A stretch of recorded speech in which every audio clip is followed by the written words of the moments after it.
el plaer d'estar aquí a la primera sessió ordinària d'aquest curs 23-24 que ens presentarà el doctor Rami Porta, a veure què ens... unes nocions sobre el projecte del nou TNM, fent spoiler en tota regla. No, però ja toca. Res, quan vulgui, dono pas. Sí, compartir, ¿no? Jo comparto. La pantalla. Vale. I ara... ja està.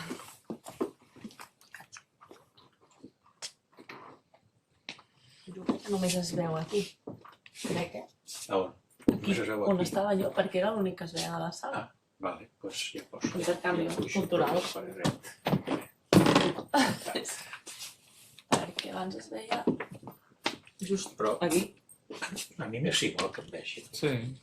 Ah, vale, pues llavors res. Així se sent i ja està. Bueno, buenas noches y muchas gracias por la invitación a explicar la nueva edición de la clasificación TNM. Hace un año estuve aquí explicando el proyecto, los trabajos que estábamos haciendo, y hoy ya podré ser más concreto porque la 9ª clasificación del cáncer de pulmón ya está casi publicada. Se han decidido las innovaciones que se van a proponer a la Unión Internacional contra el Cáncer y al Comité Conjunto Americano contra el Cáncer, y voy a ser mucho más concreto.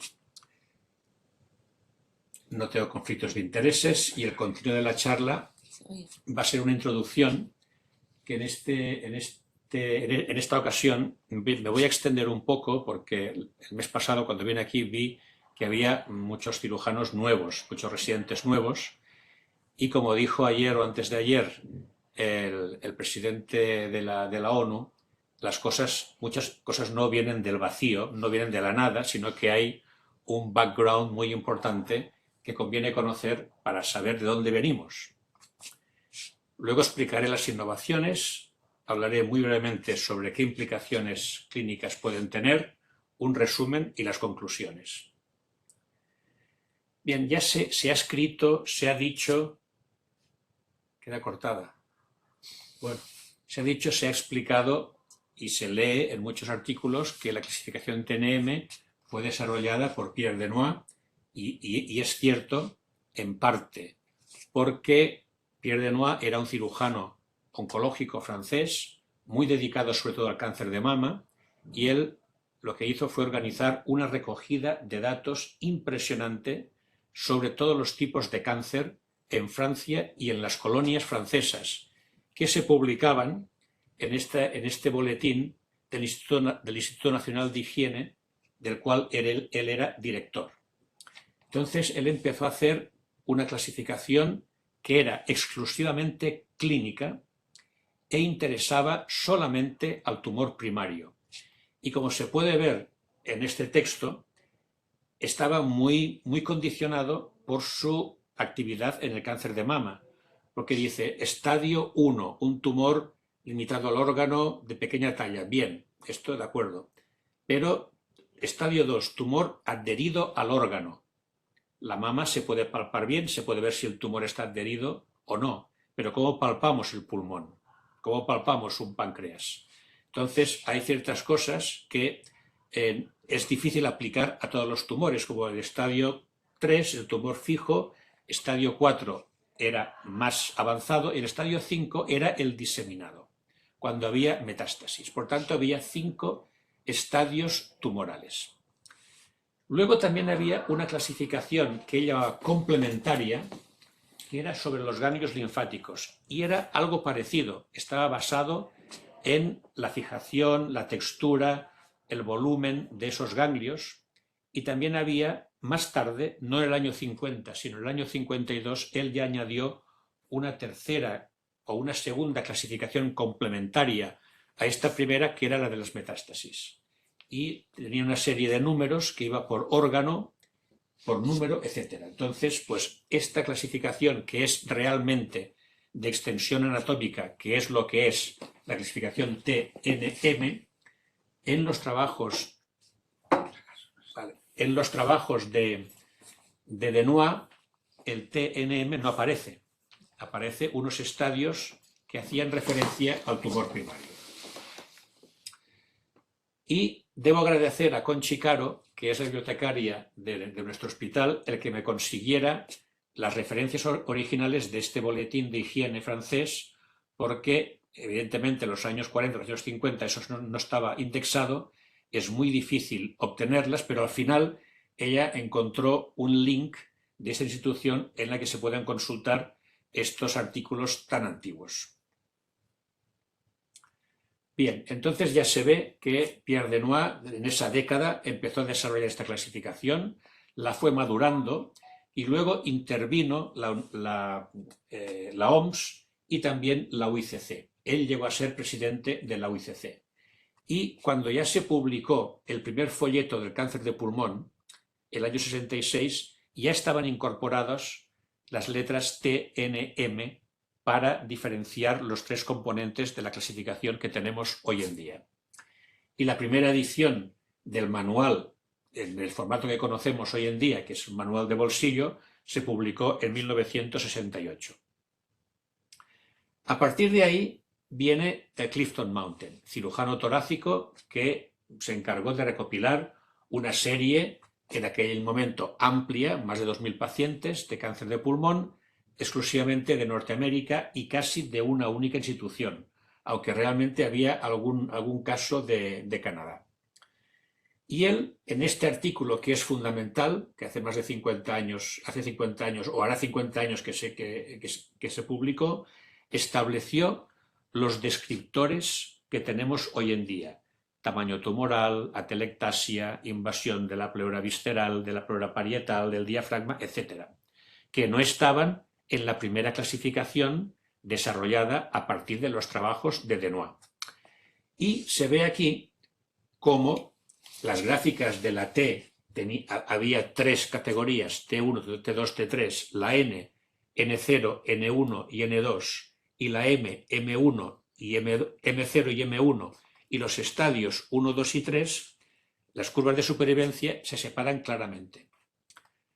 Fijaros que Mountain, antes de ser el jefe de cirugía torácica del MD Anderson, había tenido un cargo de bioestadístico en Boston. Le gustaba mucho la estadística y aquí, curiosamente, en este trabajo no hay análisis estadístico. No hay ni PES ni ninguna técnica estadística para ver estas gráficas, pero realmente hacían falta. Quizá no hacía falta, aquí no nos hace falta la P para ver que las diferencias son importantes en cada una de las categorías de la T, la N y la M. Con este artículo se actualizó la primera edición y se publicó la segunda. Y a partir de ahí, Mountain todavía publicó otros 2 artículos más, con un número creciente de casos que él iba recopilando, que iban informando las diversas ediciones que se fueron publicando de este manual TNM. Como veis ahí, casi 9 años después, la JCC también aceptó esta clasificación y empezó a publicar su propio manual, y hasta la 5ª edición no se publicaron de forma conjunta el mismo año con el mismo texto para las 2 agencias. Por tanto, todo esto, desde la 2ª edición hasta la 6ª, se basaron en los análisis de la base de datos de Clifton Mountain. Pero ¿qué pasaba? Que claro, cuando ya todo se va haciendo más internacional, resulta que esta clasificación, que en algún artículo él llamaba Sistema de Clasificación Internacional, estaba basado en casos norteamericanos y en una base de datos relativamente pequeña para lo que tenemos hoy en día en la ISLC. Por tanto, no era internacional, relativamente pequeña, y además era fundamentalmente quirúrgica. No había pacientes tratados por otros medios, solamente eran casos quirúrgicos o casi todos. Si bien es cierto que los tumores tenían clasificación clínica y patológica. Y aquí viene cuando a Peter Goldstrow se le ocurre organizar un workshop en Londres en el año 96 en presencia de Mountain, cuando la quinta edición de la clasificación TNM basada en el tercer artículo de Mountain estaba en prensa. Y allí se discutió mucho las limitaciones de la base de datos, las limitaciones de las clasificaciones que se habían realizado hasta entonces, y en este workshop se propusieron estos 4 objetivos. Ya veis que allí están solamente los cirujanos que asistieron. Había más especialistas, pero he puesto los cirujanos para que veáis que se juntaron allí lo que era la flora innata en ese momento de la cirugía torácica internacional. Entonces lo que se propuso fue revisar la clasificación TNM del cáncer de pulmón, pero en base a una base de datos mucho más amplia, que fuera internacional, basada en la recopilación de tantos casos como se pudiera, de tantos países como fuera posible, y además de pacientes tratados por cualquier medio terapéutico. Luego también otro objetivo fue la de definir la disección ganglionar sistemática, la de diseñar un mapa ganglionar y la definición de resección completa, y estos 3 objetivos se cumplieron en diversos momentos, y para revisar la clasificación del cáncer de pulmón lo que se creó fue un comité internacional, y de esta manera hasta este momento este comité internacional ha hecho la 7ª y la 8ª edición de la clasificación, que es la que utilizamos en estos momentos. Este es la trayectoria del Comité Internacional de la ISLC en todas sus fases. La fase primera, liderada por Peter Goldstraw, que acabó con la publicación de la 7ª edición, la segunda, la tercera, y ya hemos empezado a planear la 4ª fase con la presidenta, que será Valerie Bush. Y aquí he querido resaltar en azul abajo la participación del Grupo Cooperativo de Carcinoma Broncogénico de SEPAR, que se creó antes de que se creara el Comité Internacional de la Asociación Internacional para el Estudio del Cáncer de Pulmón, y que curiosamente tenía el mismo objetivo, que era revisar la clasificación TNM del cáncer de pulmón basada en casos españoles. Y este grupo cooperativo de carcinoma broncogénico de SEPAR se constituyó en el Congreso de SEPAR del año 91. Se constituyó el día 13 y el día 14, a pie derecho, entre salas, pues ya tuvimos la primera reunión, porque no había espacio para reunirnos ni los miembros de este grupo de trabajo ni los coordinadores. Y aquí he querido poner estas 2 fotos de 2 cirujanos torácicos que acabaron siendo presidentes de la sociedad, porque curiosamente en ese congreso hablaron del N2 y José Toledo hablaba en contra de la resección del N2, y Lorenzo Fernández Fauz, que también estaba en contra de la resección porque estos 2 servicios eran mediastinoscopistas sistemáticos en ese momento y excluían a los N2, tuvo que hablar de operar el N2, de qué indicaciones, qué se podía hacer, y fue un debate muy atractivo y que continúa hasta nuestros días, porque el N2 es inagotable. Pues bien, aquí tenemos una de las pocas fotos que hay del grupo cooperativo, porque en esa época no había móviles, hacíamos pocas fotos, pero aquí están algunos, ya no están con nosotros, otros están jubilados, pero este grupo de trabajo que trabajó durante todos esos años, se hizo un registro desde el año 93 al 97, se recopilaron 2.993 casos de cáncer de pulmón intervenido en España, con un seguimiento mínimo de 10 años, hasta el año 2007. Creo que 2 o 3 años después ya se cerró el grupo, se canceló el grupo.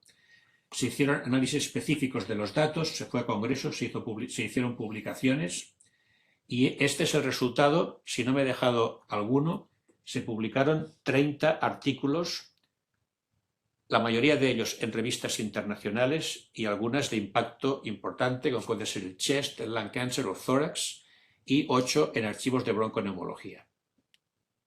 Fue uno de los grupos, creo que cooperativos, primeros que se formaron en SEPAR, porque no había esta cultura de trabajar cooperativamente, cada uno iba por su lado, y a partir de este grupo de trabajo se formaron otros. Yo creo que el inmediato que se formó después fue el grupo de trabajo de carcinoides, que todavía existe. Claro, y luego el de videotoracoscopias, el de metástasis pulmonares, etc. Por tanto, pues sirvió como de paradigma para formar otros grupos de trabajo, incluyendo las mismas normas de comportamiento y de funcionamiento del grupo. Pues bien, después de esta introducción, para que veáis que esto tiene mucha historia detrás, vamos a ver las innovaciones de esta 9ª edición.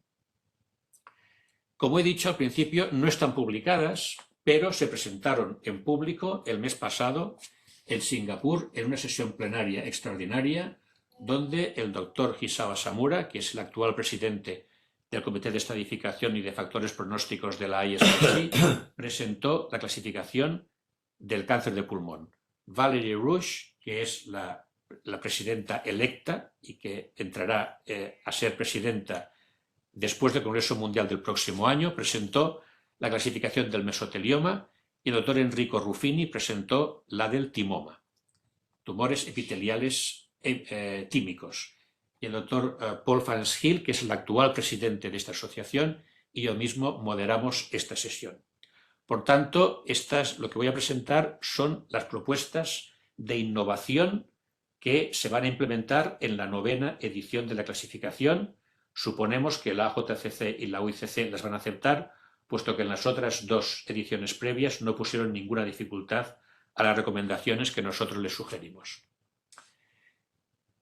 Ver un poco la base de datos. Aquí en el pastel de la izquierda veis el color azul, que es Asia y Australia, como siempre son los contribuyentes mayores, sobre todo gracias a China y a Japón. En la gráfica del medio veis el número de pacientes por país que se registraron online en lo que se llama el Electronic Data Capture System, que uno va ingresando los casos en tiempo real online. Y a la derecha veis aquellos países que enviaron sus bases de datos ya constituidas. Quien más, quien menos tiene alguna base de datos, y entonces si estas bases de datos contienen los datos que nos interesan a nosotros para la revisión del TNM, se pueden utilizar. Veis que el país que más datos ha ingresado de forma electrónica es China, y el país que más datos ha ingresado en forma de base de datos global de ellos es Japón, con más de 30.000 casos. Este es el resumen de la base de datos, simplemente para indicar que el número de pacientes con cáncer de pulmón que hemos tenido en esta ocasión es muy similar al de la 7ª y 8ª edición. Hay algún paciente menos en carcinoma microcítico, pero hay otros tumores, entre los cuales hay más de 1.000 cánceres de pulmón con lesiones múltiples, que esto nos va a servir para poder validar en lo posible las recomendaciones que se dieron para la clasificación de estos cánceres de pulmón que se presenten con lesiones múltiples.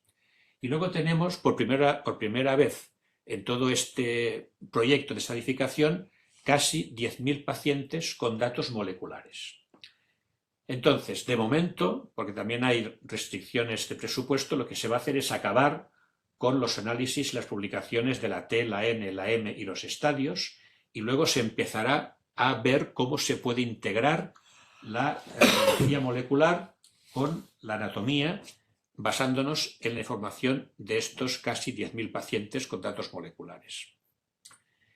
En cuanto al componente T, lo que se ha hecho es utilizar las categorías de la 8ª edición y hacer el análisis de supervivencia en los datos, en los pacientes de la 9ª edición.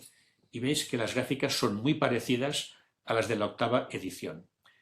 Estas 2 gráficas que parece que se juntan, que son el T2B y el T3, tienen supervivencias similares, pero estas diferencias que tienen son significativas. Y esto sucede tanto en la fase clínica como en la patológica de la clasificación, y veis aquí en la tabla de abajo que todas las diferencias entre las categorías adyacentes son significativas. Por tanto, lo que se ha decidido es no cambiar la T en esta 9ª edición, que nos da un respiro porque ya hubo bastantes cambios en la T en la 7ª y en la 8ª edición.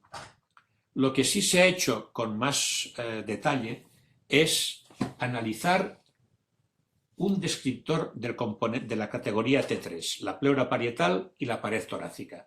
Y aquí porque había información o evidencias de que quizá este descriptor tenía un peor pronóstico que los otros. En fin, la atelectasia, la invasión de la pleura del diafragma, que era T3 y ocupasó T4, etc. Veis aquí en el T3 clínico cómo la línea azul, que es pared torácica y pleura parietal, se alinea muy bien con los otros descriptores T3, que son la línea roja, otros T3. Y se separan muy bien de la línea de supervivencia del T4. Cuando nos vamos a la estratificación patológica, sucede al revés. Resulta que la pared torácica y la pleura parietal se junta con la línea de supervivencia del T4 y se separa muy bien de la supervivencia de los otros descriptores T3.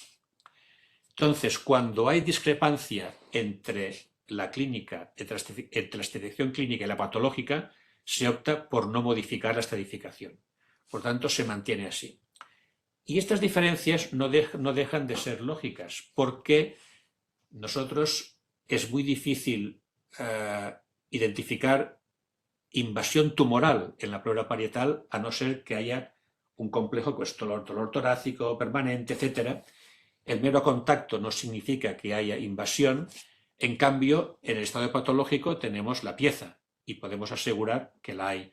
Por tanto, yo creo que la afectación de la pleura parietal y de la pared torácica viene mejor representada por la supervivencia del T3 patológico que del clínico, que se ajusta más a la realidad.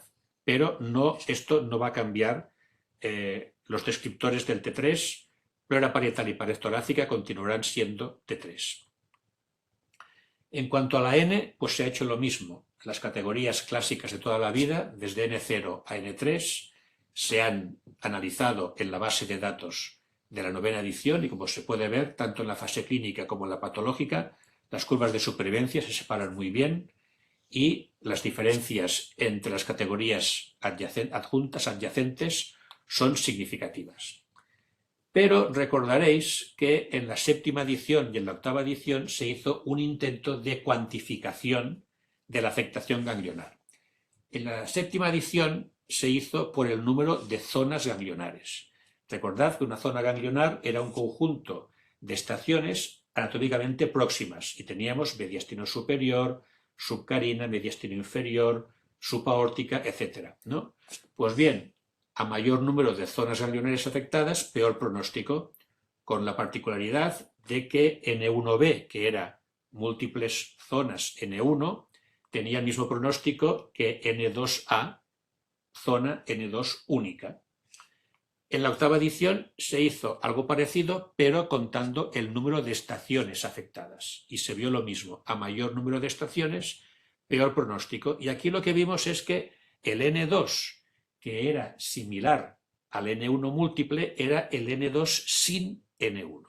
Aquí había una diferencia entre el N2 único con o sin N1.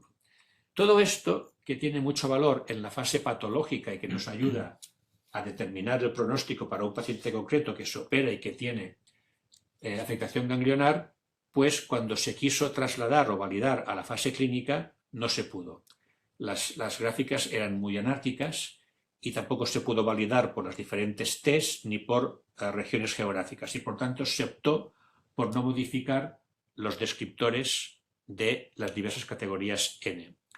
Lo que sucede es que en esta 9ª edición sí que se ha encontrado una forma de cuantificación muy sencilla que se puede validar tanto en la fase clínica como en la patológica, que es la división del N2 en N2 de estación única y N2 de estación múltiple.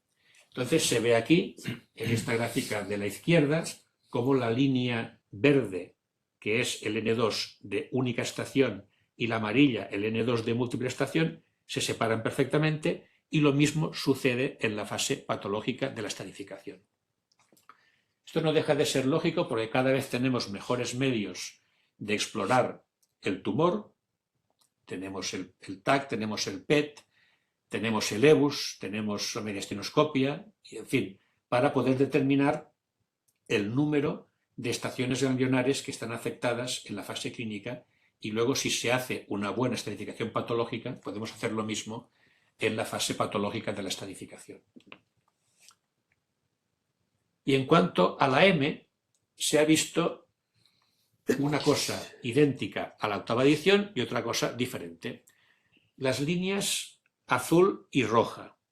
Azul es afectación intratorácica, M1A, y la roja es afectación extratorácica con una única metástasis. Esto ya se vio en la octava edición, que tenía el mismo pronóstico, pero se mantuvieron en categorías diferentes porque son formas diferentes de extensión tumoral. Una es intratorácica y otra es extratorácica. Y las líneas verde y amarilla, verde, afectación múltiple en un único órgano, y amarilla, afectación múltiple en varios órganos, en la octava edición tenían el mismo pronóstico. Por eso las categorías fueron M1A, M1B y M1C, que incluía tanto múltiples metástasis en un órgano como en varios. Pero con más pacientes, porque aquí tenemos más de 14.000 pacientes, casi 15.000, y en la octava teníamos 5.000, lo que se ha visto es que cuando hay más de un órgano afectado, extratorácico, el pronóstico es peor. Y aquí las líneas se separan y también se separan y la P es significativa. Por tanto, lo que se ha hecho en el componente M es dividir la categoría M1C en M1C1, que es metástasis múltiples en un sistema orgánico. No digo órgano, ya lo explicaré.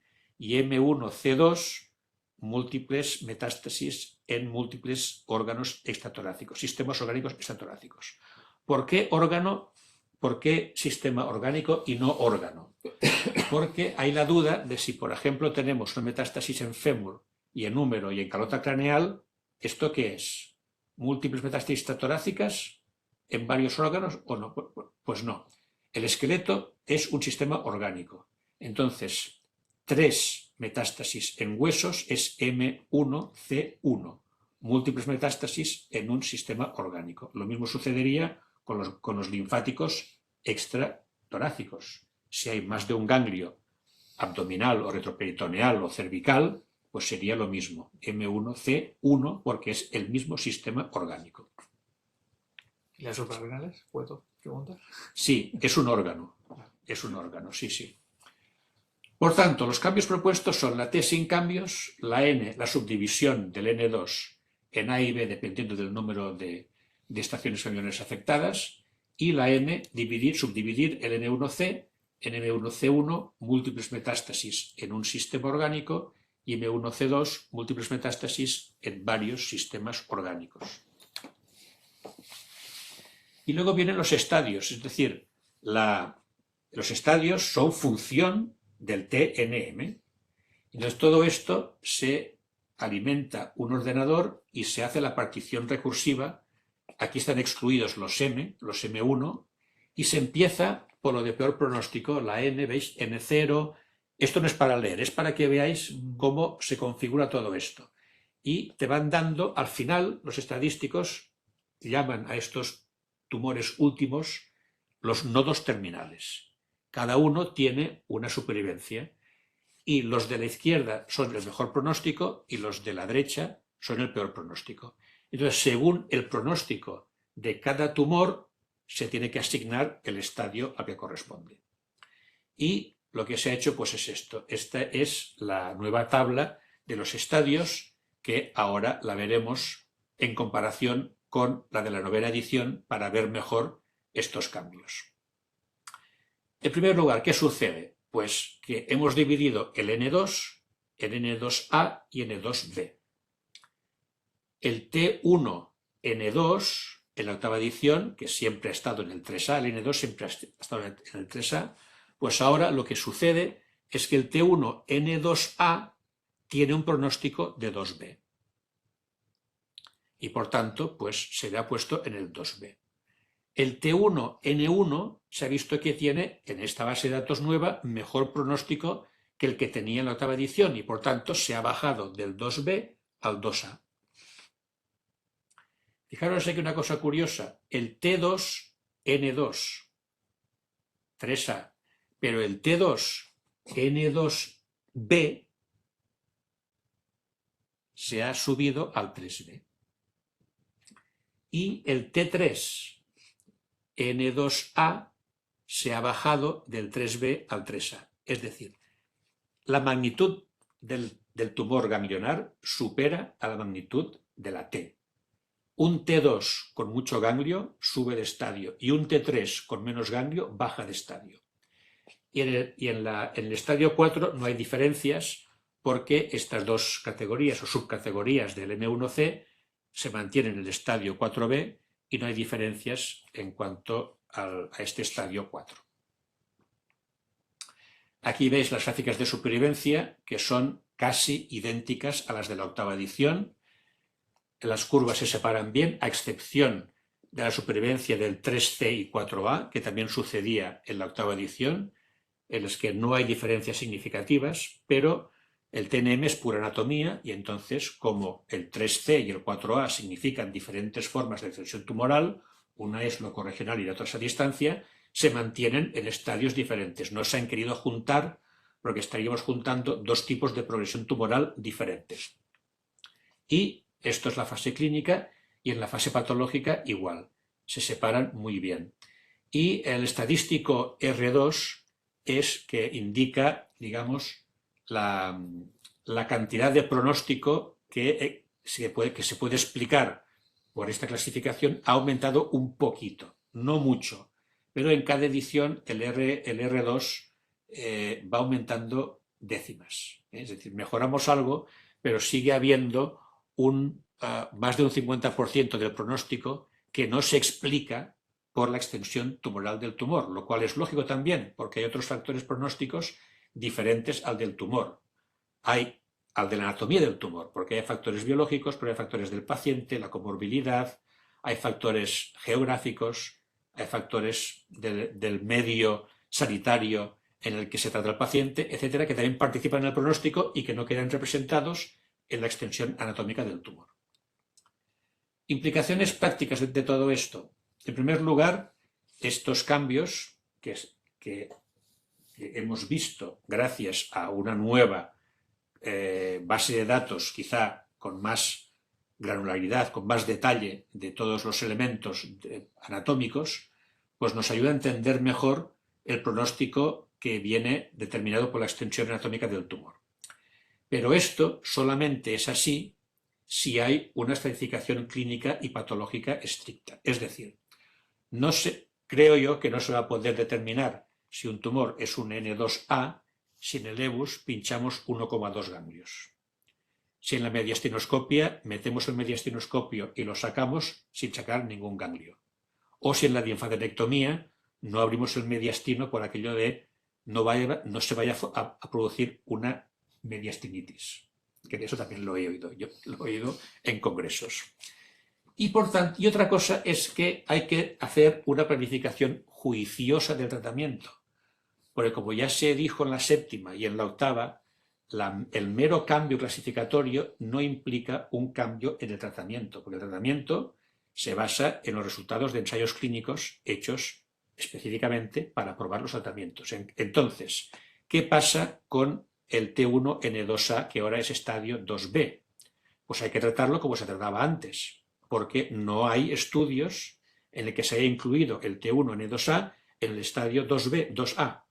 Por tanto, hay que, 2B quiero decir, hay que ser cautos a la hora de querer extrapolar un cambio que es meramente taxonómico a un cambio terapéutico. Por eso, en la séptima edición se escribieron estos dos artículos precisamente para dar una nota de atención que un cambio clasificatorio no significaba automáticamente un cambio en el tratamiento y que se tenían que seguir las recomendaciones de los ensayos clínicos terapéuticos. En resumen, tenemos la T sin cambios, la N la subdivisión del N2, la M la subdivisión del M1C y luego el T1-2A pasa del estadio 3A al 2B, el T1N1 del 2B al 2A, el T2N2B del 3A al 3B y el T3N2A del 3B al 3A.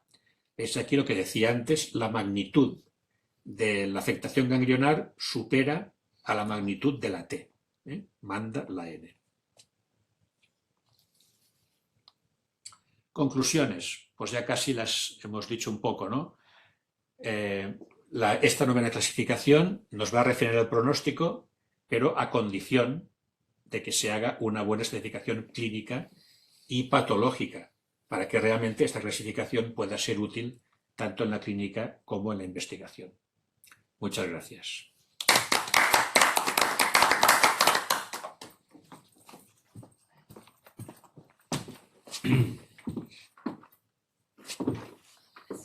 Has de treure això d'aquí.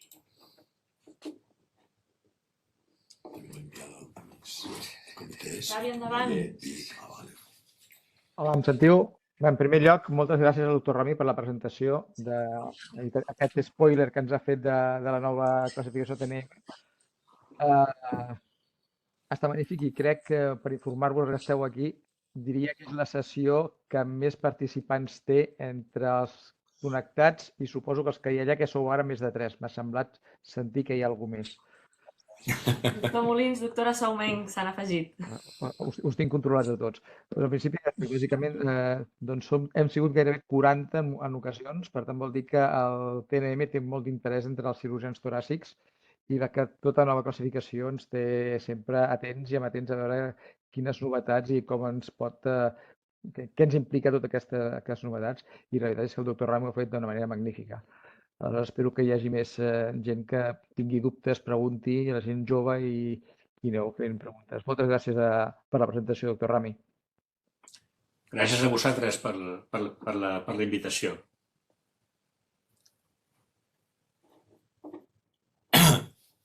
Bueno, obrim el debat. Jo, Ramon, com sempre, felicitar-te perquè més ho expliques tan clar i tan català en aquest aspecte, que s'entén molt bé. Però jo crec que, a més, t'he fet aquesta pregunta alguna altra vegada. Hi ha aspectes que tothom pensem que pot tenir influència amb el pronòstic, com és afectació vascular, limfàtica, el gangli bulky, què és bulky, què no és bulky, però mai ha entrat a valorar-se això, no? Entenc jo. Ens pots explicar una mica? Els factors histopatològics d'invasió tumoral, que són la invasió vascular, linfática, la perineural y ahora se va a introducir el STAS. ¿Estás o no estás? Pues sí va a estar. El STAS va a estar como factor histopatológico y vamos a proponer a la UICC que no se denominen descriptores opcionales, que el adjetivo opcional los eliminó de entrada porque la naturaleza humana es lo que es y entonces si es opcional pues no se utiliza. Se van a decir, o recomendaremos que se llamen descriptores histopatológicos adicionales. Y de hecho, quienes los han estudiado, sobre todo los japoneses, han visto en los estadios iniciales el T1 con o sin alguno de estos descriptores, tiene pronóstico diferente. Por tanto, pero esto es anatomía microscópica, no es diferente. Entonces, están asociados al TNM, pero no son descriptores propios de la T, de la N o de la M. Y luego hay multitud de cosas, por ejemplo, hoy en día el estadio 4 del adenocarcinoma con EGFR positivo, si se trata, tiene mejor pronóstico que si se da quimioterapia o no se trata. Por tanto, pero esto es biología. Entonces, lo que se va a intentar hacer es, en esta combinación de factores pronósticos en grupos pronósticos, es que juntando varios factores pronósticos en un grupo, este grupo da un pronóstico más afinado que el que pueda dar cada uno de estos factores individualmente. Y esto es lo que se va a intentar en lo posible con los datos moleculares, que además también tendrán que ir asociados pues, a la edad, al sexo, a la comorbilidad del paciente, etcétera, que son datos que tenemos registrados en esta base de datos y que se pueden analizar. Lo que pasa es que ahora falta tiempo y también dinero para hacer esta segunda fase de artículos, porque nuestra obligación fundamental es proveer de evidencias a la UICC y a la JCC para renovar o revisar la clasificación. Y esto ya se ha hecho. Estos trabajos, los del TIMOMA, ya están online en el JTO. Los trabajos de cáncer de pulmón están terminados y faltan unos detalles últimos para mandarlos al JTO. Y los del mesotelioma estarán terminados antes de final de año. De hecho, el artículo de la T ya ha circulado entre el comité ejecutivo para su revisión y están finalizándose. Entonces, una vez acabado con esto, haremos los otros trabajos porque hay más. Hay el artículo específico del célula pequeña, de los carcinoides. Hay otro trabajo que pensaba revisar un poco el factor R de tumor residual. Y está los factores moleculares, cómo se asocian o cómo modifican los factores moleculares el pronóstico que te da el TNM a secas. Esto se va a hacer también. Hace falta inteligencia artificial casi para esto, ¿eh? Sí, para esta 9ª edición no, pero para la 10ª ya hay una persona que sabe de inteligencia artificial en el grupo y se va a necesitar, sí. Sí, porque aquí, bueno, supongo que en la recogida de datos para esta clasificación la inmunoterapia no había entrado todavía. No Eso tanto, puede no. cambiarlo. Sí.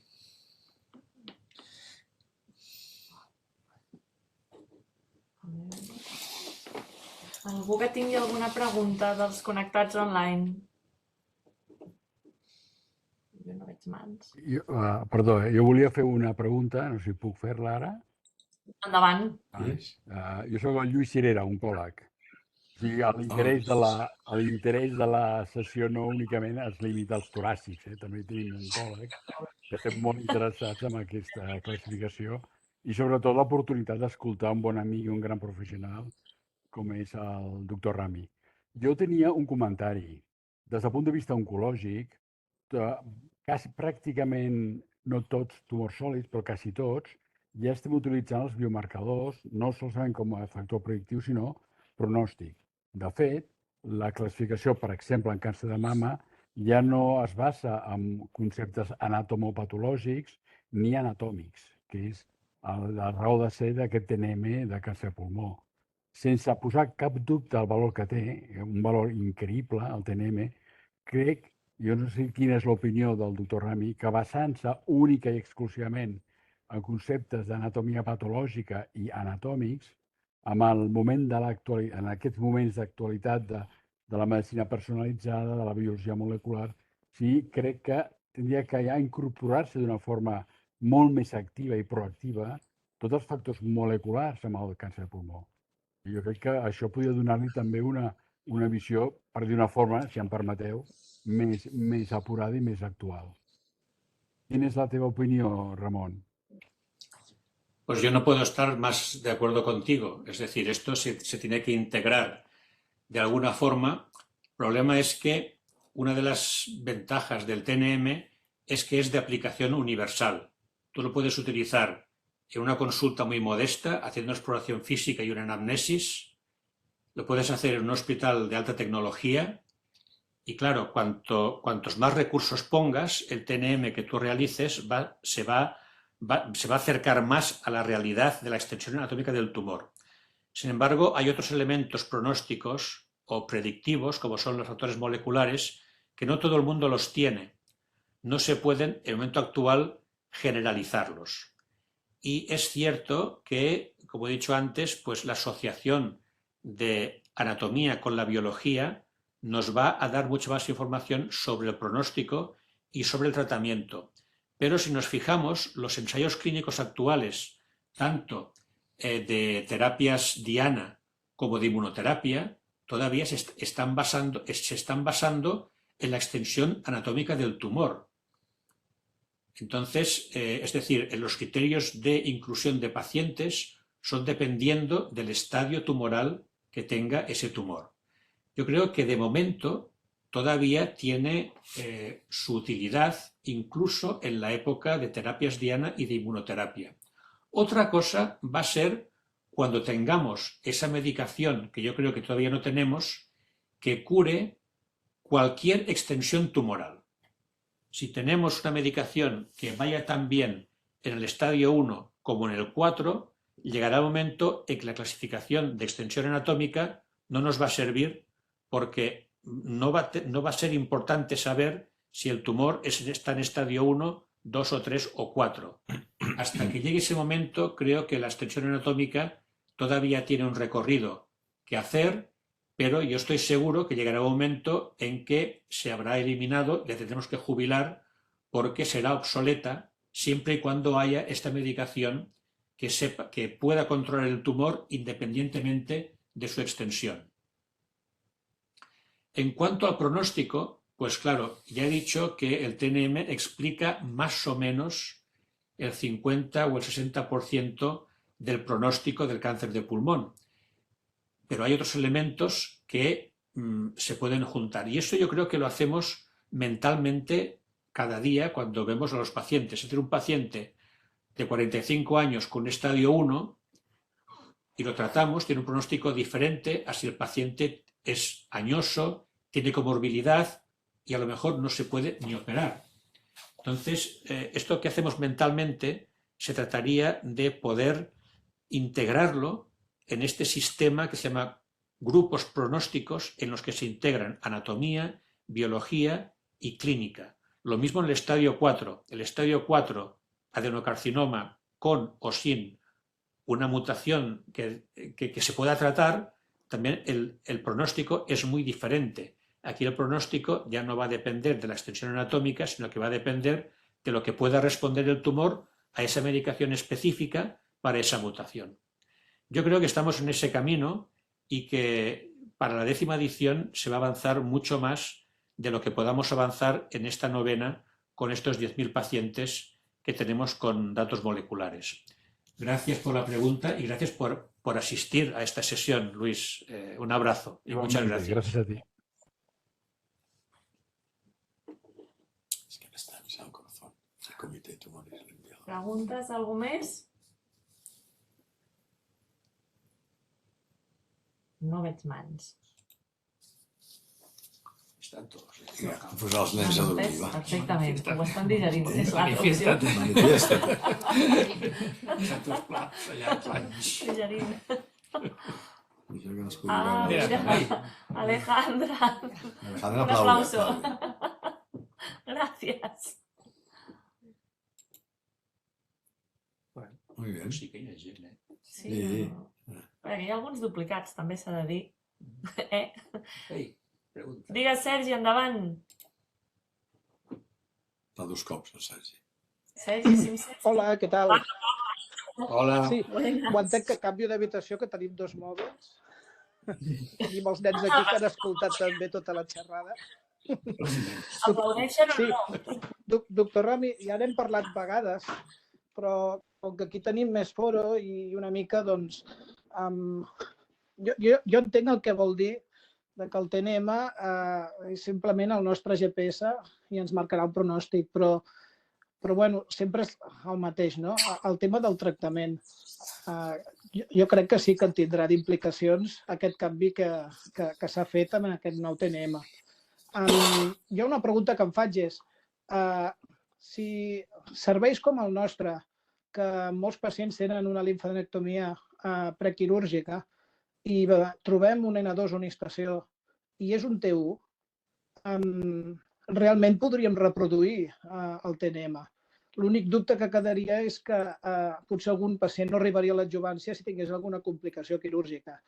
Però el que jo vull dir que en aquest TNM, realment, si la gent estadifiqués de forma més fina, potser sí que podria canviar l'opció de dir, en casos molt concrets, com és el T1 amb N2, és que seran molt pocs pacients, no són masses. Però bueno, jo crec que té implicacions. Jo crec que aquí l'EBUS no té cap paper per arribar a tenir aquest tipus de sensibilitat i sobretot valor predictiu negatiu tan alt com té tècniques com la BAMLA. Res, jo sé que n'hem parlat, però una mica, aviam si pot dir una mica l'opinió, però jo crec que podríem des del servei reproduir aquestes dades o com a mínim provar-ho. Jo també ho crec que podem reproduir perquè tenim una estadificació clínica i patològica molt acurada i és simplement posar-nos aquesta feina i aviam si ho podem reproduir. Per altra banda, en quant si a l'estadi 3A, que és on pertanyia el T1N2A, que ara és 2B, s'ha d'operar d'entrada, com superen el 2B, jo crec que si hem de ser estrictes científicament, no, perquè no hi ha estudis que et diguin que l'estadi 2B, que el T1N2A, que està en el 2B, estigui que tractar com el 2B. És simplement un canvi degut a la millora del pronòstic que s'ha trobat en aquest subgrup de tumors. Una altra cosa és que avui en dia sabem que tant la inducció com l'adjuvància tenen uns resultats similars i s'hi operar directament aquests malalts que tenen només una estació N2 afectada. Doncs jo crec que es podria fer. L'única cosa és que, a la meva opinió, la inducció té algun avantatge més que l'adjuvància. Primerament, el malalt està en les millors condicions per poder rebre tot el tractament planejat. El segon cas és una comprovació in vitro, in vivo, diguéssim, de l'efecte del tractament que li donem, si hi ha resposta o no. Imagina't que operem que un T1N2A té micrometàstasis. Doncs, si li donem la inducció, almenys sabem que hi ha hagut una resposta. Si l'operem d'entrada i li donem adjuvància després i el tumor no respon a aquesta adjuvància, les metàstasis es desenvoluparan quan els hi toqui. Llavors, jo crec que valorant les dues coses, la inducció i l'adjuvància, jo encara em decanto per la inducció. Sí, jo realment, parlant en què m'agrada més, a mi també m'agrada molt més la inducció, però realment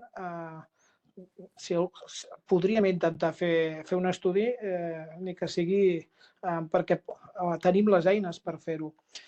Això per un punt. I a mi l'altre tema que també tinc moltes ganes de llegir a l'article de l'ENA. Jo quan veig aquestes supervivències és que fins i tot són bones les de l'N3. El que jo vull dir que és molt important veure també com ha afectat la gran quantitat de pacients que venen de l'Àsia en aquest TNM. Ho dic perquè no sé si hi ha hagut diferències importants a la supervivència de les nenes segons continent. Es veu a Amèrica, que no és el que més ha col·laborat, després ve Europa i després ve Àsia amb un volum molt, molt gran. No sé si ho heu tingut en compte, com es va tenir en altres edicions, de posar-ho per continents. Sí, això s'ha fet i sortirà en l'article. Després hi ha una cosa que s'ha de tindre en compte. A les gràfiques de supervivència, posem el CN2, de la fase clínica, N2, però aquí hi ha una barreja de N2 radiogràfics, punxats per mediastinoscòpia, és a dir, pot ser que algun N2 no sigui N2, no acabi sent N2. I llavors poder això també fa que la supervivència sigui millor. I a la fase patològica, els N2 són una barreja de N2 clínic, qui els ha volgut operar, perquè hi ha llocs que superen, i de N2 que s'han trobat durant la intervenció, que eren N0 clínics. Per tant, això també fa pujar la supervivència dels N2. Quan hi ha unes gràfiques antigues del doctor Martini, que ell operava l'N2, i a més en una època en què no hi havia TAC i es basava en la radiografia i es feien les limfadenectomies perquè no hi havia altra cosa i s'havia d'operar i treure tot, quan ell dividia l'N2 clínic i l'N2 patològic, quan havia sigut N0 clínic, les diferències eren molt grans. L'N2 clínic, diagnosticat abans, tenia molt bon pronòstic i l'N2 trobat intraoperatòriament tenia millor pronòstic. Jo crec que aquí és el mateix, hi ha una barreja de pacients que tenen N2 clínic que s'han operat i N2 que s'han trobat intraoperatòriament, que com sabem tenen millor pronòstic. Sí, aquesta explicació ajuda molt perquè especialment pels residents que puguin estar connectats els costarà entendre que s'hagi de perseguir tant l'N2 que quan mires aquestes gràfiques realment tots van bé. Bé, s'haurà d'interpretar molt bé aquest nou TNM. Sí. Moltes gràcies. De res. Sí. Jo volia comentar una mica el que estava dient el Sergi, que estaves comentant, que hi ha molts llocs que l'N2 és una estació por pet, Sí. i ja no dic T1s. Vull dir, s'està operant. Hi ha llocs que els operen directament. Bueno, Clar, que sí. això que ara s'hagi passat a un 2, en comptes de passar un 3A a un 2B, això donarà força a Sí. que els comitès apretin, perquè és que és una estació. Bueno, després hem d'entrar si és una estació o no ho és, no? Exactament. Si es fa d'aquesta manera, aquest TNM no servirà per res, perquè s'ha de ser molt acurat a l'hora de fer l'estratificació, si és que ens ha de servir. També és cert que això s'ha pogut validar a la fase clínica i no tots els malalts amb N2A han tingut una mediastinoscòpia o un BAMLA. La majoria és per criteris radiogràfics i metabòlics, però cada vegada ens anem apropant una miqueta més. I una altra cosa és que, malgrat que diem que això és una base mundial que representa tal, realment no és així. No és així. Són pacients que venen, si mal no recordo, de 25 països, d'institucions que tenen molt interès en el càncer de pulmó. Tampoc representen a tot el món. De l'Àfrica hi ha un menys d'un 1% de casos. N'hi ha algun, perquè els col·legues de Casablanca i tal, i alguns d'Egipte, han participat. Però no és una fotografia clara del que passa al món. Representa les institucions que han tingut l'interès en participar i que segurament són aquelles que tenen molt interès en fer les coses bé. Això és el que és.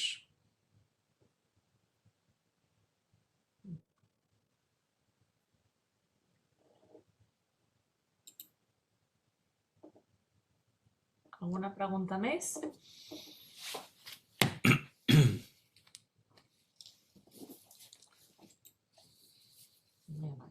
Molt bé. Queden 3 minuts. A dormir. A les 9. Donem la sessió per conclosa, llavors? Xavi, digues. Si donem la sessió per conclosa, abans de res, recordar-vos a tots els que esteu connectats, els que esteu presents, que la propera és el dia 30 de novembre, que ara serà sessió de residents, on el resident petit dels germans Trias es presentarà un cas que es discutiran els residents grans o el resident gran de Sant Pau. També espero que hi hagi la mateixa assistència i col·laboració, que també serà una sessió molt interessant. Entremig de les sessions ordinàries començaran les dels residents, que la primera és el dia 9. Ja enviarem link també, per si hi ha interessats en donar les aportacions pertinents, que sempre són benvingudes. El dia 9 de novembre. 9 de novembre. Vaja, suposo que això també diastinoscòpia. Sí, ho sé. Bueno, però acaba a les 7, i aquí a les 8. Terrassa Barcelona. Acaba a les 7. 58. Sí, si acaba a les 7. No. Bueno, ens veiem el 30 com a molt, i si algú s'apunta al 9, que no estigui al workshop de mediastí, aquí estarem, val? Molt bé. Vinga, bona nit a Gràcies. tothom. Gràcies. Igualment. Què és aquest cavall? Adéu. Gràcies. A veure si... Què és què? sembla. No? Hasta luego, gracias.